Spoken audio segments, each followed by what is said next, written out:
Okay, here we go. Stand by. 3, 2, 1, action. Assume nothing. Brash, bald-faced blasphemy. Question everything. I find it extremely hard to imagine.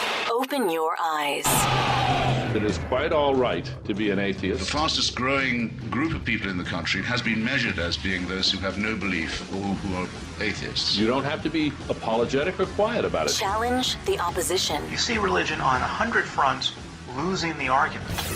And start thinking. This is The Thinking Atheist Worldwide. On the air with me tonight, I've got DPRJones, Thunderf00t and AronRa. Welcome, gentlemen. Hey. Oh, hello. I wanted just to hang out with you guys as we sort of wrap up the year. I don't necessarily desire a year in review show where we just go bullet point by bullet point over the big things and the headlines, but I just wanted to kind of put a bow on 2012, talk about some of the things that are going on in our communities, some of the things that you're seeing out there, just get some opinion, just shoot the bull, kind of see what happens. And I wanted to start with, in my mind, the most recent headline that I thought was worth discussing. Did you guys see David Silverman of the American Atheists on the O'Reilly Factor? He did fantastically.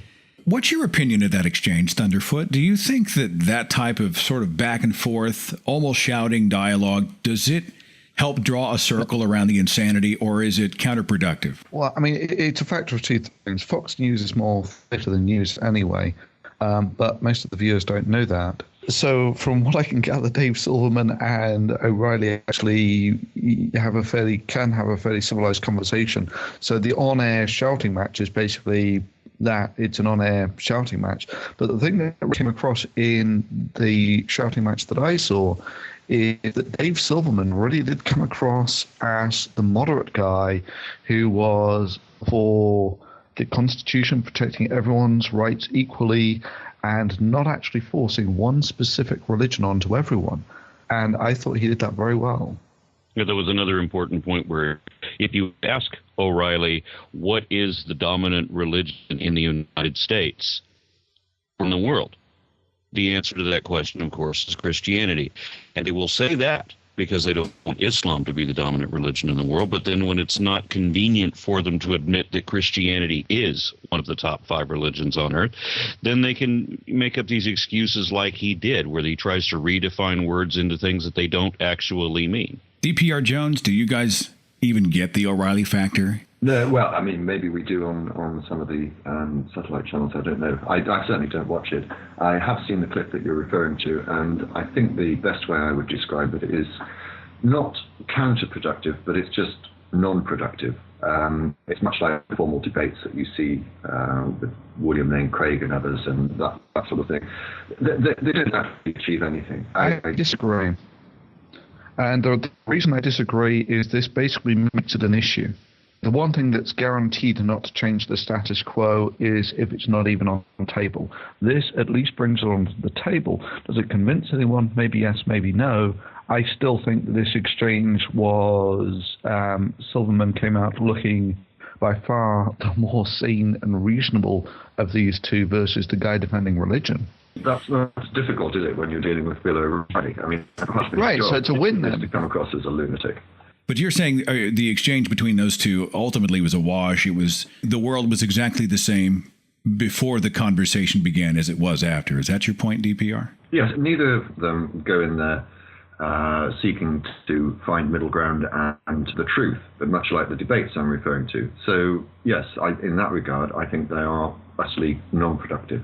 I'm sure if Christianity is a philosophy and not a religion, that would obviously affect the tax-exempt status of a great many institutions.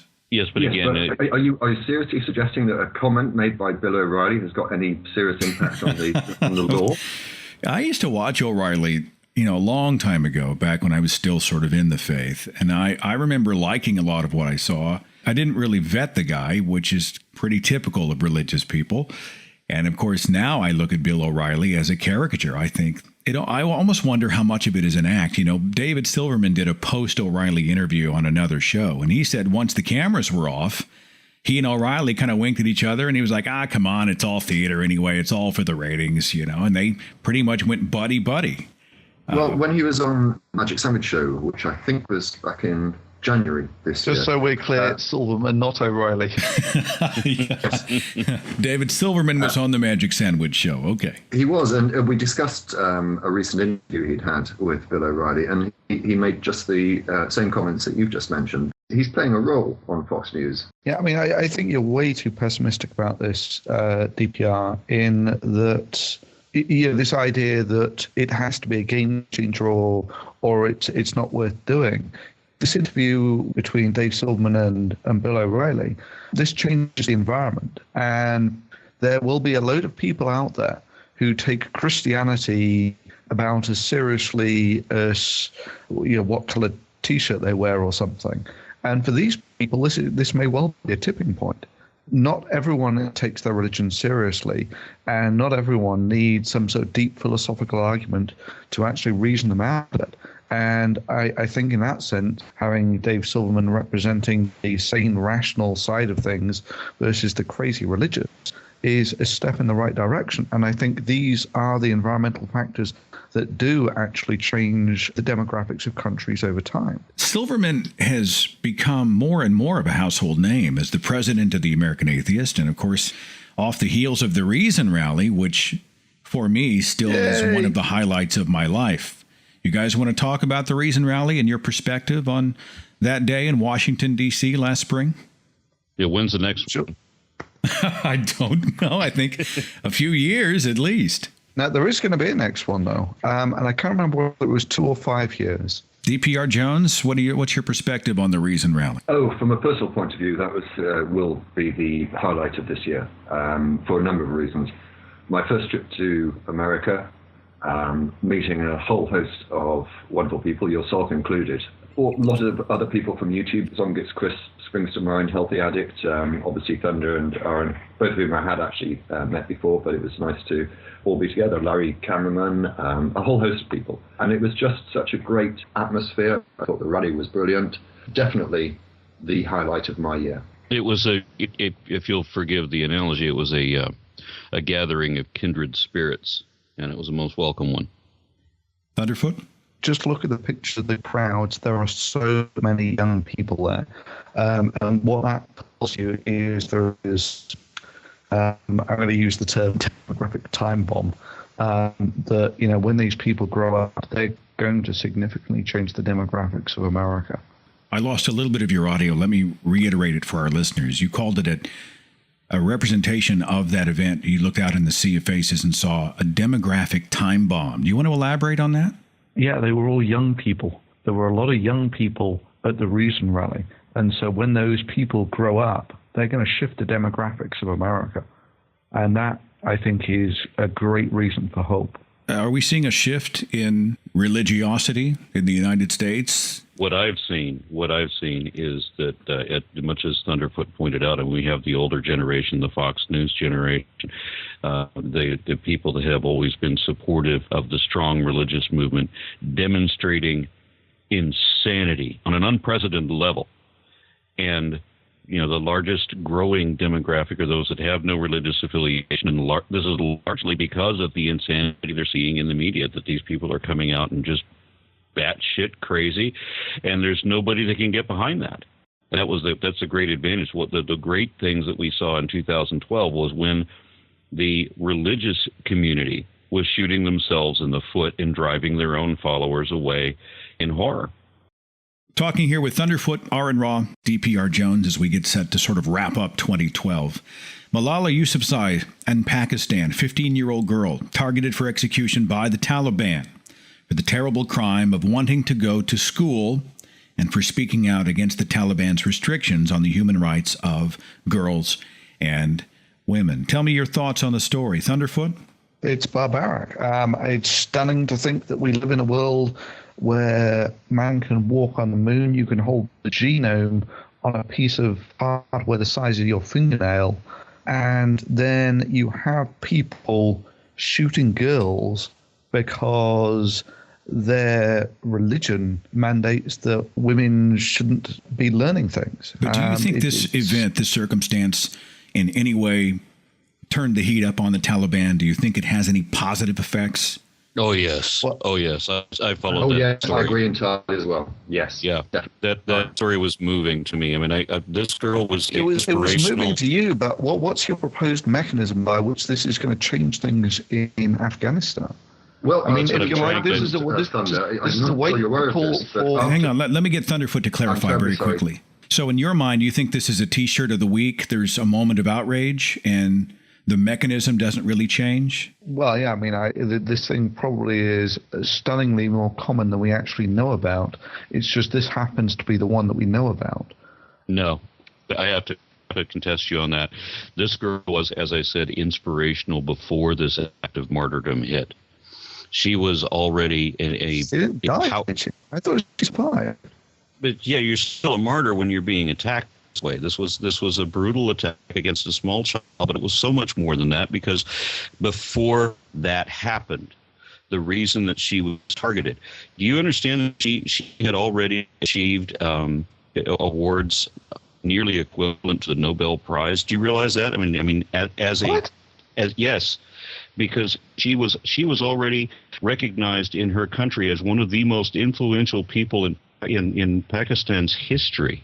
She had already met with the U.S. president's advisors. She had already been interviewed several times on national news. She was an outspoken advocate at 11 years old.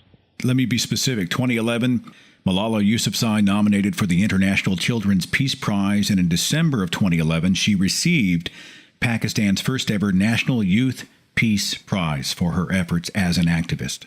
That girl could realistically... So was this actually more politically motivated, or...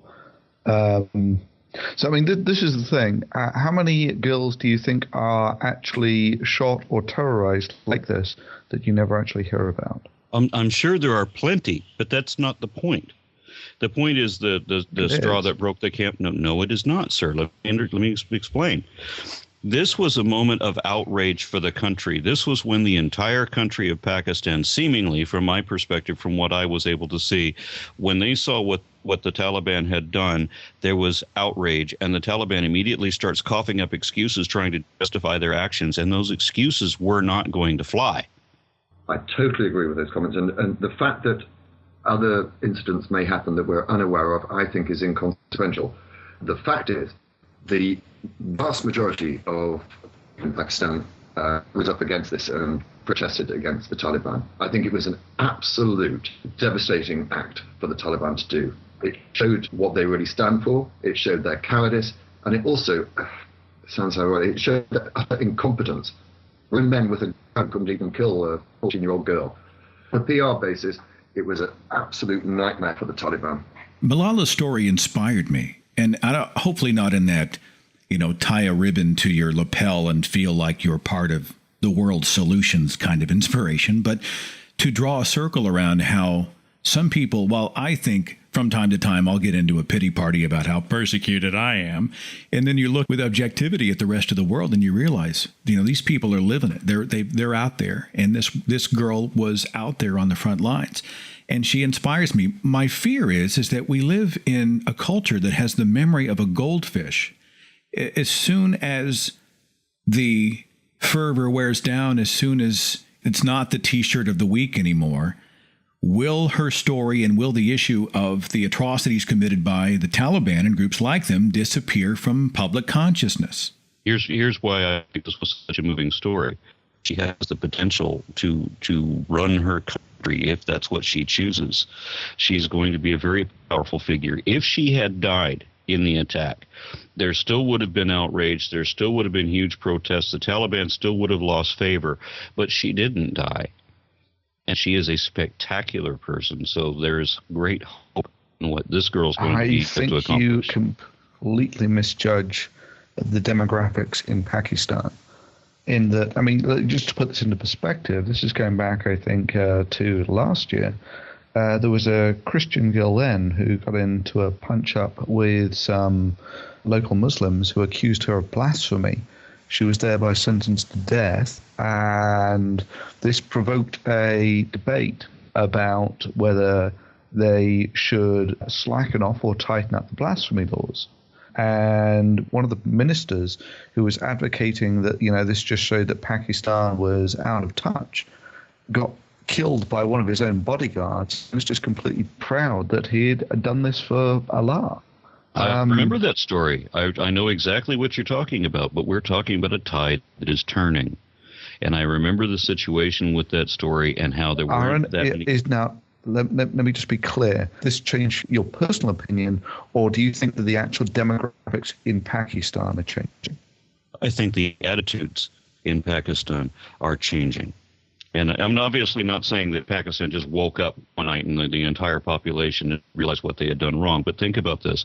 We have those who are in charge of the country, the military leaders, the supreme leader of the government. They immediately come to visit this girl and then send her away to England for emergency medical treatments with full endorsement and all of her medical bills paid for by the government. This is the government of the country who are strongly and unambiguously throwing in whole and total support behind this girl. Now, what sort of message does that convey? Let me ask a broader question, and any of you three can respond. Can the Taliban be addressed? Can that culture be addressed or changed or muted or whatever in any way other than force?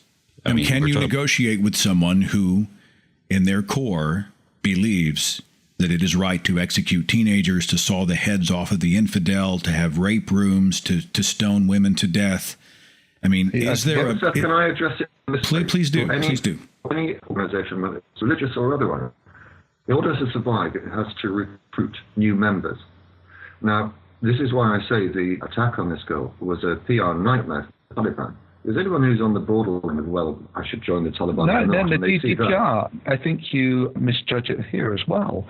That if you actually truly are in a community that think this girl was actually breaking the religious law, and this was mandated punishment for her doing it, why would you see this as a PR victory? Well, also, I heard Christopher Hitchens say it once in a debate. He was talking about how that morality is innate. I mean, ultimately within us, we normally do have sort of an evolved sense of a moral code of right and wrong to benefit the community, right? To build up instead of tear down. Now, I know that's a very complex issue, but DPR, I know you wanted to go a little deeper on that. You think that there may be echoes of this that help to win the hearts and minds and perhaps affect the future recruiting of organizations like the Taliban and the Muslim Brotherhood. You've expressed it more eloquently than I could, Seth, but yeah, so that's exactly my point. And Thunder did not address the issue of the fact that you have to recruit people. I don't think that it's the same. Actually, DPR is on par. Now, with all of these things, what determines the successful religion is essentially boots on the ground, which is determined by how fast you gain people versus how fast you lose them. Now, there is an element of what you would call metastability here, in that if you have a massive market dominance, as Islam does in Pakistan, it becomes very easy not to lose people because there is this huge social pressure. When 98% of the population or whatever are Muslims, are you actually going to be the one that gets up and says, well, actually, I think this is wrong, with all the social consequences that actually come with that? We're not talking... 98% of the population of Pakistan did as a result of this. They did protest against Taliban as a result of it.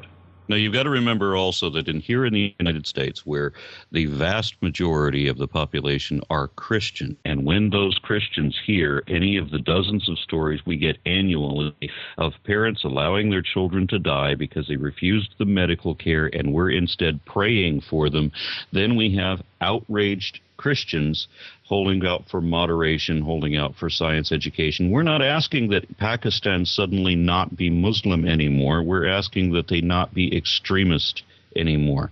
I think it's remarkable that Malala Yousafzai may not realize that there are so many atheists who are inspired by her, even though we know she is not atheist herself, nor is likely to ever be. And I think it would be interesting to find out what her perspective on that would be. Yeah, I mean, coming back to what Aaron was saying about, we're not asking you to be Muslims anymore. We're just asking you not to be extremist Muslims anymore. I think from many a perspective in Pakistan, those things would be synonymous. It's like saying to a creationist, look, it's not whether we're asking you not to be Christians anymore. We're just not asking you to believe that the Bible is the literal word of God. The two are almost inseparable. I see Christianity as you will find the William Lane Craigs and the Kent Hovens, and you'll even find the Rick Warrens, the people who are out proselytizing and pushing every syllable of Scripture as the divine inspired Word of God. And then you will find a culture of people who profess Christianity and have a Bible on the nightstand and have no idea what's in the thing.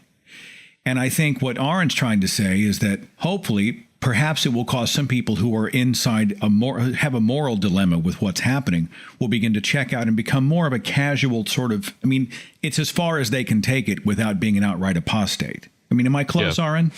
Yeah, it is exactly that. The majority of Christians, which is the majority of people that I know in this country, I cannot get them to read a chick tract. I can't get them to watch the Trinity Broadcast Network. They don't care what Pat Robertson ever has to say about anything. They don't read their own Bible. They're not interested. But if you show them outrageous circumstances, then they will distance themselves more and more from those atrocities. I know we can stay on this topic for another hour, but real fast, let me ask you this. Do you ever talk to someone in debate arenas about something in the Bible, some atrocity in the Old or New Testament, some instance of rape or beheading, mass murder, infanticide, slavery, what have you, and someone immediately comes back to you and says, wow, that's terrible. But if you talk about the atrocities in the Quran and the atrocities committed by radical Islam, people automatically want to knee-jerk out of Islam back to Christianity. Has anyone else experienced this phenomenon, and why does it happen? Well, you think I'm crazy? Well, here's what happens. I'll post something about Islam, and we'll quote the Quran, and within 5 to 10 posts, someone will say, well, geez, the Bible's just as bad. And I don't know is that a fear mechanism? They don't want to talk about Islam? I certainly think that there is this element that, criticizing Islam is associated with criticizing brown people and therefore is tantamount to racism. And I've known many a secularist who quite happily interchanges the two terms, that criticism of Islam is racism. But let me just make another brief point on something that is fundamentally different between Islam in Pakistan and Christianity in America. And this is why I think that a lot of the ideas being put forward here of limited value is because Islam has this very big thing about punishing apostates. Apostates are the worst people in the world. They're worse than the unbelievers. This makes it much harder to change social attitudes in a country where you have 90% Islam, 98% of the people are Muslims, and they are very tough on apostates. It means that it's not really very comparable to compare it to Christianity in America, where if someone changes their faith, drops part of it, whatever, there is no real social cost to pay that. If I may, I tend not to address Islam or the Quran because I'm not knowledgeable enough about either. I did start reading the Quran, and the first book is, I think, 7 verses, which is Allah's great. Second verse, great is Allah, and so it goes on. Very boring. Second chapter is 280 plus verses, which I'm sorry, anyone who has read the Bible will see that it is a clear plagiarism. But I carried on to the third book of the Quran, and I got to 3.7, and I gave up at that point. And the reason I did is because in that verse, it basically says no one knows what the Quran means except for Allah. I have it up on my screen at the moment, and this is just a part of it. It reads, none knoweth its explanation save Allah, and it's talking there about the Quran. So my view was, if no one knows what the Quran is supposed to mean, what is the point of me reading it? So I gave up at 3.37. I heard an argument like this from an apologist during a debate about 3 weeks ago. It was, if you don't have the leading of the Holy Spirit, you can't understand what's in Scripture. But of course, the salvation message is in Scripture. and I need to know the salvation message in order to receive the Holy Spirit. It's like the ultimate merry-go-round, and it takes you nowhere. What we often hear is the Lord works in mysterious ways. His ways are not our ways. The more insane things look, the more it must be real. God will use the things of the foolish to validate the wise or whatever. I mean, it just seems like it's really an ingenious scheme. Hey, the more crazy it sounds, the more it has to be true. This is what gets me. And then you get other psalms, which are hugely quoted, which are just the most boneheaded statements. The one that really gets me is the fool hath said in his heart, there is no God, which is tantamount to saying atheists are poopy heads. I mean, that's the full extent of the argument. I mean, and they think that this is some devastating game winner, you know. But then there's Psalm, which one is it? I've forgotten. Anyway, but the Lord said in his heart, there is no God, and that's not an argument. Let's talk about the 2012 U.S. presidential election. Who wants to start? May I start, please? Hussein won, didn't he? President Hussein, first Hussein to get elected twice. I know DPRJones had a wild hair about this one. What do you think, watching from overseas? What's your opinion on all this? Well, that's my very point, actually. It is because I'm watching from overseas that I'm curious, because it's a point that I've made many times before. I'm not sure to what extent an American understands how the outside world actually views America, and to what extent the election of Obama in his first term, what a significant role that had on international relationships. This is a point that I actually wanted to throw to Thunder, because he's obviously had the advantage of living both in Europe and also in America. Thunder, what do you think about how Americans think they are perceived in the outside world? I would say that most of them don't care about the outside world, and indeed, some states, for instance, Texas, Aaron, don't even care what happens outside of Texas. I mean, my point being that if you had elected Romney, I think the world would have looked at you in a worse way. And as I say, I don't think that most Americans appreciate that. They really don't. I mean, most of the Americans my family, for example, very insular. They really do not care what anyone else's opinion of us is. I mean, once upon a time, my father told me that this is the best damn country in the world, and I don't need to know about nobody else. Why I think this is all going in the right direction is it was probably at its worst with Palin. When someone like Palin could be number 2 on the ticket and still get almost 50% of the vote, that's truly shameful. But now, with this most recent loss of Romney, I think it's been fairly well accepted that the demographics of America have changed such that they're never again going to actually be able to run on just keeping the religious right happy. This has essentially changed the demographics of America permanently. When I was a kid... Yes, but what I find interesting is that in the election, you can look at it over years and years. The same colour comes up on the same state time and time again. The election is won in, half a dozen swing states? Surely this is polarization. You've got those that will always vote Republican and those that will always vote Democrat. And what's happened, obviously, afterwards is you've got a load of states, including Texas, signing petitions for secession from the United States. I mean, what more polarization or evidence for polarization do you need? I can say this. Texas went bluer than they have in a long time. Dallas County went blue. The county that I live in, where we have well more than a dozen megachurches in this one half of the metroplex that I live on, and yet they voted blue. They voted for that foreign-born socialist, atheist, Muslim guy. Which is odd, because how can he be a Muslim and an atheist if he spent 20 years under the tutelage of the Reverend Jeremiah Wright in a Christian church? Isn't compartmentalization fantastic? I understand people upset about feeling that they are not represented. I get that. I am alarmed on both sides by the vilification of the opposing team. Now, look, I'm not a Romney fan, but I would wager to say that if there is the devil, Romney wasn't him. I don't think he's the monster that he was portrayed to be. He's a very flawed person, part of the batshit crazy church, cult, whatever you want to... Not crazy religious, but in terms of administration, he probably wouldn't have been that different from Obama. I think to myself, oppose him for legitimate reasons, but does he have to be the devil? The same thing obviously would go to the Tea Party types who were after Obama. What about his philosophies, his policies, whatnot, instead of the color of his skin and his middle name and whether or not he's a Muslim and whether or not he's the Antichrist? Do we live in a culture where it's not enough to have even vehement disagreement on specific issues, but the opposition must be sort of Hitlerized? They have to be made into these sort of caricatures, these monsters. They're evil.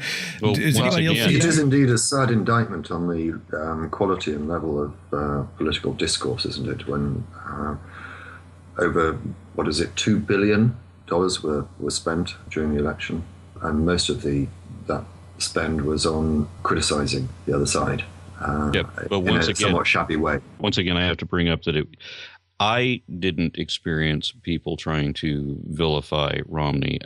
What I got were his own side coming forth to say embarrassingly horrific things in support of rape, in support of killing disobedient children, and painting religion to be utter insanity. And then, but Romney wasn't actually directly part of that, was it? It was other people on his.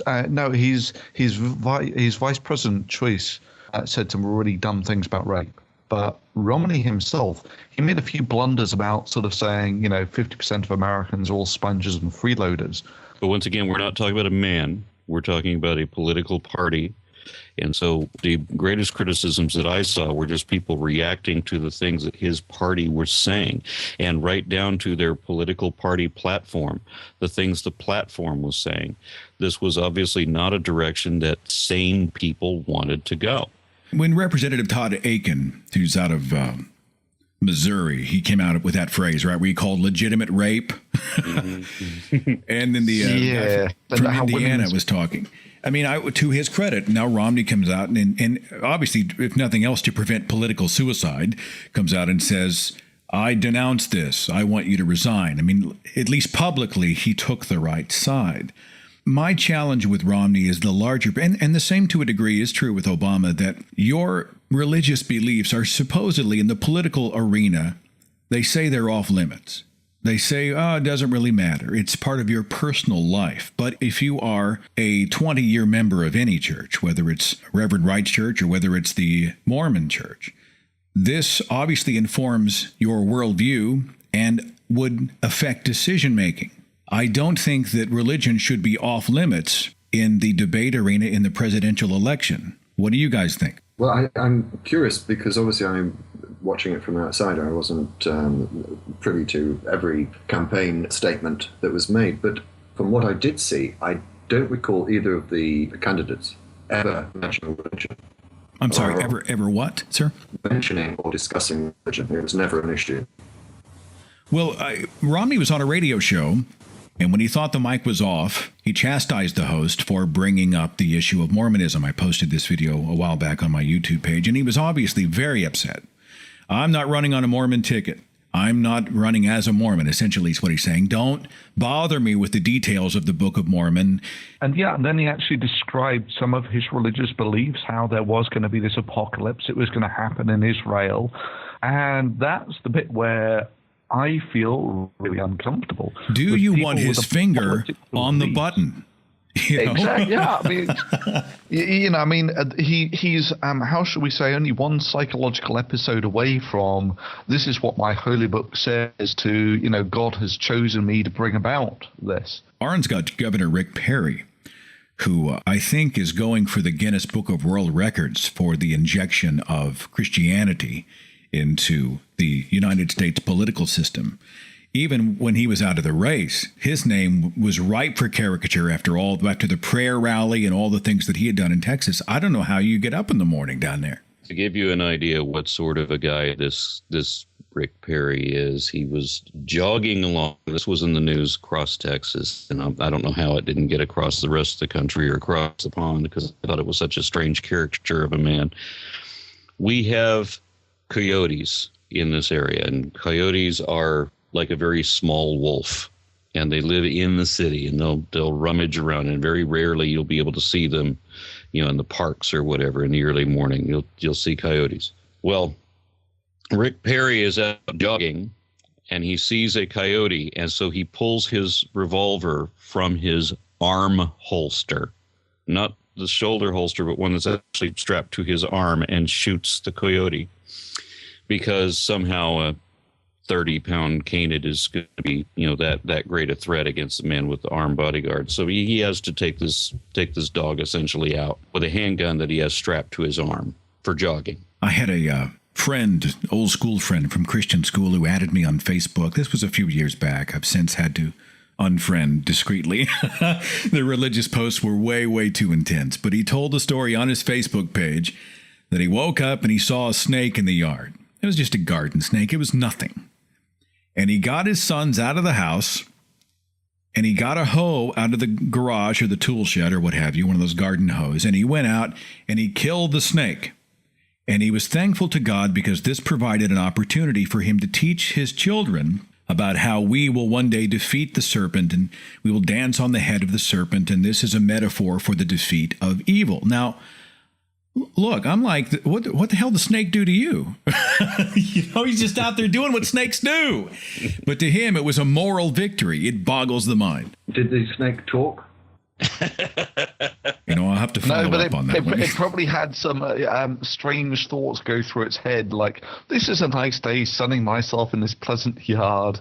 And let's just hope there aren't any of those religious nutters around who want to go and kill me with a hoe. Again, I'm talking with Thunderf00t, AronRa, DPRJones. This was the year of curiosity, of the Mars rover, of unbelievable breakthroughs in science. It is an amazing time to be alive, huh? Higgs boson, and the Curiosity landing, you've got to tip your hat to it. That was a triumph of science and technology.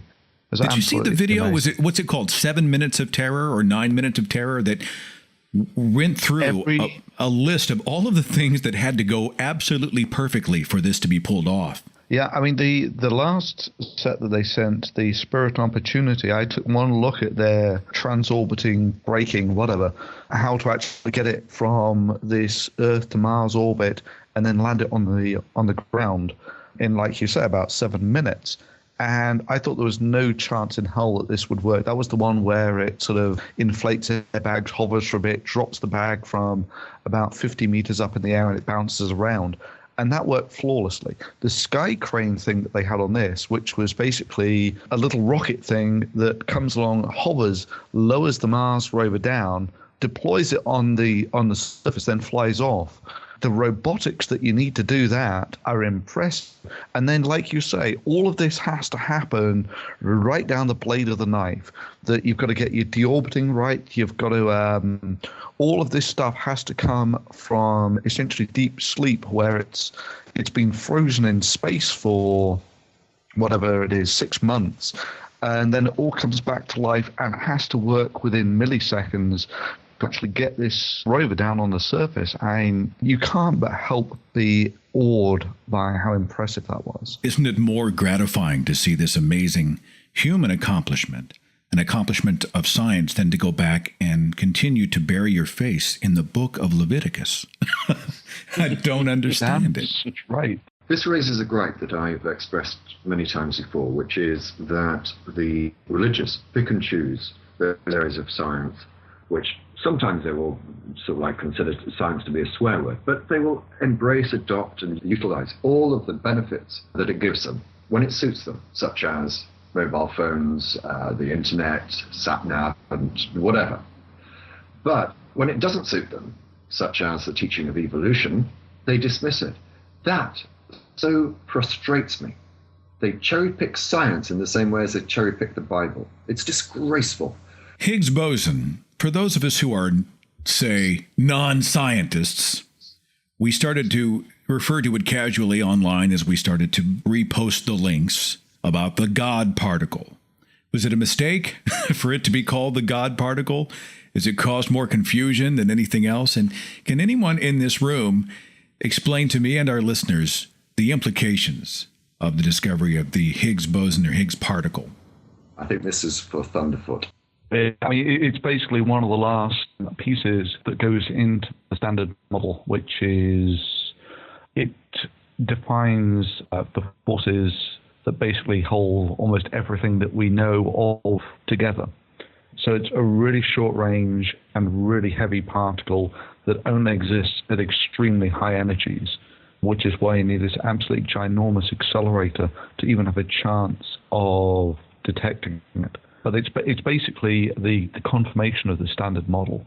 It's one of the last pieces in it. Did you mean to say that it only exists in extreme, how did you phrase that? Extreme circumstances or momentum of speed? I mean, the Higgs bosons decays with an energy of a tera electron volt or something. These are, that's like a well over 1 trillion times the sort of energy that you get in the things that you see every day. Now, this is where I just have to completely bow to Thunderfoot. And don't we all? And don't we all? I've got Thunderfoot, AronRa, DPRJones, and I've got Christmas on the horizon.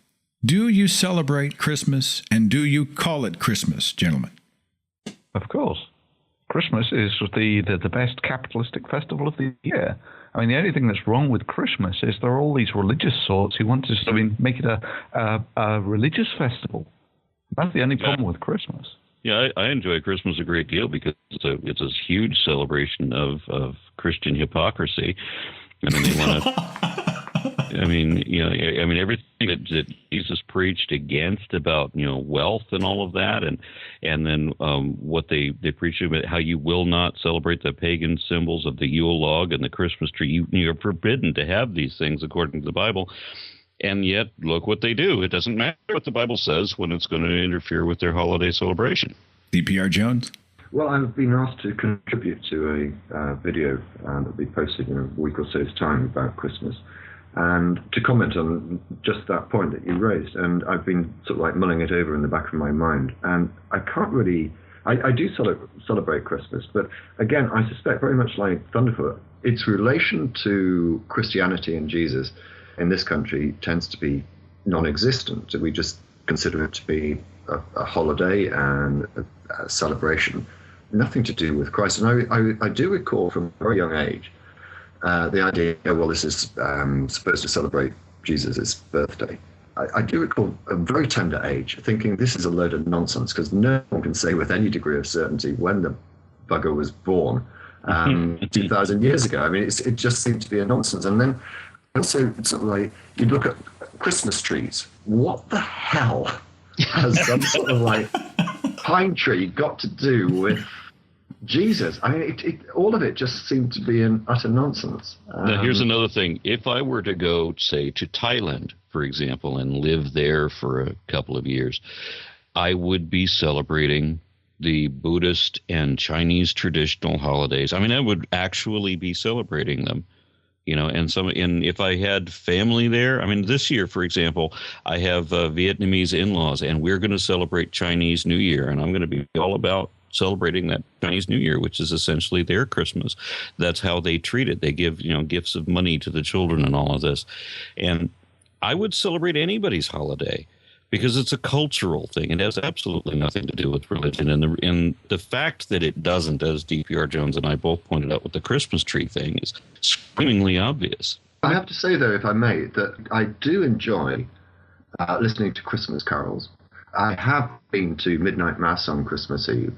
I have to say that I used to work briefly. One Christmas season I had to work in a drugstore where they played like every imaginable Christmas carol, and they played them constantly. And I heard every version of Winter Wonderland I think ever came out, and that's hardly a Christmas carol. Yeah, I can't tolerate the Christmas carols. I mean, if there's anything that's going to put me in a clock tower with a sniper rifle, it's forcing me to listen to Christmas music. And the pharmacy, of course, was running suspiciously low on antidepressants during the month of December as Aaron worked there while the Muzak was playing. Look, I don't want the religious to have a monopoly on December 25th. I enjoy Christmas carols. I love Christmas trees. We decorate, we buy gifts, not because we're supposed to, but because we want to. But when I see video of the mall on Black Friday as 1,500 people nearly suffocate each other so they can pick up the latest piece of whatever, the latest trinket. You know, and you look at years past, I mean, everything from the Furby to Tickle Me Elmo to whatever the fashionable toy or item was of the week. I mean, we look at a holiday that success is judged by how much shit people buy. That's what I was saying. I mean, it is a capitalistic holiday. And the only Christmas is about a Christian as French fries are French. I mean, it shares the name, but that's almost where the similarity ends. And I said it facetiously to begin with, but Christmas is not a Christian holiday. What fraction of that time do people spend in any sort of religious activity whatsoever? I mean, it's the most thin veneer possible. You know, in many ways, the nativity scene is about as far as it goes. Yeah, let's just sum up what people spend their time doing on Christmas Day. How much of it is doing religious type activities? I would guess that it's shockingly small, like maybe 10% or something. Or perhaps they're thanking their deity for a meal that human hands planted, cultivated, harvested, prepared, served, and cleaned up. I did see a video of Thunderfoot with his family singing Christmas carols. And I wish that every time that Bill O'Reilly or Glenn Beck mentions the war on Christmas or any of those people, I wish we could just play that. That was actually a point that I wanted to raise before the show ends, if I may. I was wanting to pick up on the point that Aaron just made about the war on Christmas, because since joining YouTube 6 years ago, it's been obvious to me that every single year, at the beginning of December, you will get Bill O'Reilly or others on Fox News talking about this war on Christmas. And it just so frustrates me. What war on Christmas? I've got no problem. This sort of like goes back to the point about engagement. I'm not bothered whether people say Happy Christmas or Happy Holidays. That sort of argument, I think, is just totally non-productive. It doesn't get us anywhere. What is, of course, important is the mentions of the state-church separation. And it's never reported in that way. It's always evil, nasty atheists don't want you to have a good time and they don't want you to have a Christmas tree and everything like that. Totally missing the point. As I say, I've only been aware of it for 6 years.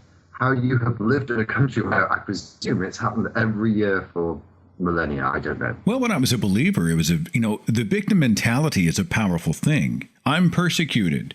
The devil is up against us. It's David versus Goliath. It's an empowering feeling, right? You feel like God and morality is on your side. You are on the side of right, and you're doing battle against evil. It's a paper-thin excuse to feel morally superior. I'm not satisfied with that argument at all. Thunderfoot, say it again for me. I'm sorry, one last time. The attack ads in the election are basically exactly the same thing. You know, that the other guy's evil, and that's why you must get out there and vote. DPR wasn't satisfied with my explanation? No, because the Bible, does it not say if you're being persecuted, you're doing the right thing? So you should welcome persecution. And turn the other cheek. Turn the other cheek. If someone tries to ban Christmas, you ban Easter as well. All right, let's, real fast, for each of you, let's look ahead to the new year. Any thoughts, anything that is relevant to you, anything happening in your pages or in the atheist community, anything specific that you would like to jump into, address, to kind of cap off the show with before we call it a night? The first one is I'm going to try and run a competition in the first 3 months of next year with hopefully about $10,000 prize money of one sort or another to encourage people to make videos on YouTube, to bolster and to help the YouTube community to grow. There are, if you like, less and less of us around. We need new blood. So how do you actually get a next generation in here? And the second one is, not only will there be another Draw Muhammad Day, but I'm also going to try and get a campaign going to get In God We Trust off the money. It's always very difficult to know how these things are going to pan out, but if people get behind it, I think you're in with a chance. So, I mean, the basic idea is, if you can get people to write anything other than In God We Trust on the money, then the whole thing becomes unworkable very quickly. So if you can get the libertarians to put on, whatever, In Gold We Trust or something like that, or you can get some people to put E pluribus unum there or just cross it out. If you can get enough people motivated such that every time money comes through their hands, they either stamp it or write something on it, I think the whole system becomes unworkable very quickly. And the only acceptable solution at that point is basically to stop printing anything on the money. Ideally, you would actually get a load of stamps manufactured such that people can essentially just buy the stamps. Then on launch day, probably tax day, end of April, people are encouraged to go get their pay actually in cash. The places that allow you to get paid in cash from whatever the accounting office. Then you just go through, stamp all the money, and go take it to the bank. I'm afraid Thunderfoot has a different perspective of money than I do. Don't misunderstand me. It says that, see, I don't have money like you have. I don't actually see money. It really runs into my account and then runs into other people's accounts, and it's all transferred digitally. I never have cash. I'm amazed at how often I believed that In God We Trust was always there. I mean, I had no idea that it was added to paper money in the late 1800s and added to coins in the 1800s, and paper money was 50 years ago? I mean, I had no idea. The one thing that would really put everyone's hackles up and maybe really put this on the scene is if you were to combine the two, Draw Muhammad Day with In God We Trust Day type thing, where you get people to draw Muhammad.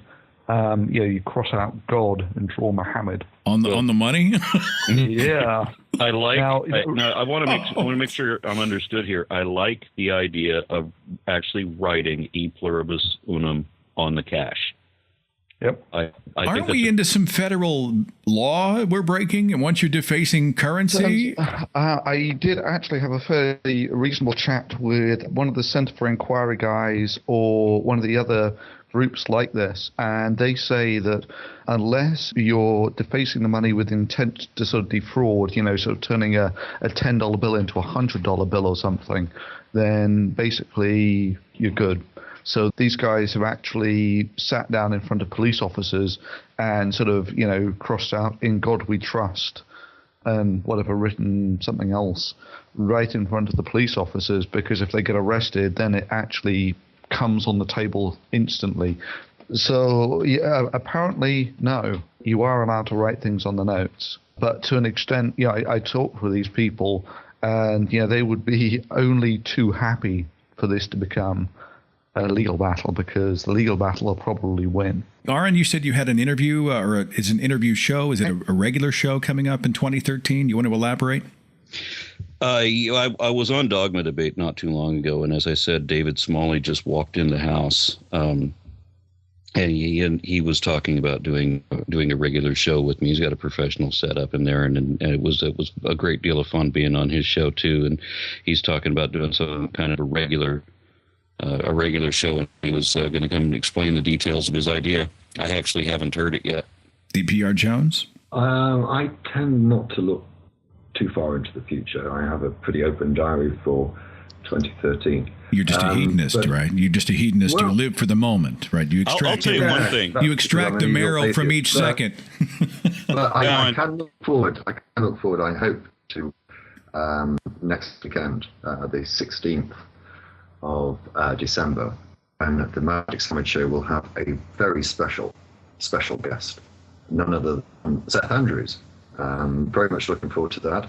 So far as next year is concerned, the only goal I have is to visit America again and meet up with some of my favorite people. So Aaron, I will be knocking on your door probably about May time. Well, I was hoping that you were going to make March. Oh, for Austin, Texas, for the American Atheist Convention? Yes. I'll see what I can do. Will you be there, Seth? I have just been asked to be on the speaking roster. I think I'm at the beginning. I'm the warm-up of the warm-up of the warm-up act, and I think I'm going to be on the Friday of the weekend, but I've been honored to be asked to participate. So, yeah, I'm going. I'm looking forward to going down to Austin, Texas. I'm hoping to get to hang out with Aaron and Matt Dillahunty and just anybody who's there. I find those types of events like a recharging of the batteries, a chance to connect person to person, eye to eye, face to face, voice to voice with the people who make this community fly and who encourage me every day and beyond you. I mean, just everybody. So I'm very much looking forward to that. You can go to atheist.org to find out details on that convention. I will put the YouTube pages of each of our guests, Thunderf00t, AronRa, and the Magic Sandwich Show with the DPRJones. I'll put all those links in the description box of this show, so you can go, and I encourage you to check out and subscribe to their channels. Thank you all for just kind of shooting the breeze with me. And I just say one last thing? Please do. It goes back to something DPR said earlier. He said that he'd been on here for six years. Is that right, DPR? I believe so. I think my first video was posted about 2 years afterwards, but I've had a YouTube account for about 6 years. Just something that occurs to me. This is going up on YouTube, right? Yeah, I'll put it up on YouTube, and it'll be on iTunes and Blog Talk Radio. Okay. No, just something that occurs to me, DPR. We've been here for 6 years. We're going to die here. You're legends, the pioneers of YouTube atheist activism. Thunderf00t, AronRa, DPRJones, thank you guys so much. If we don't speak again here in the next few weeks, I hope you have a wonderful Christmas and the very best for the new year. Happy end of the world. Merry Christmas, everyone. Follow The Thinking Atheist on Facebook and Twitter. Watch dozens of original videos on the Thinking Atheist YouTube channel. And visit our website for resources, links, contact information, the editor's blog, and more. thethinkingatheist.com.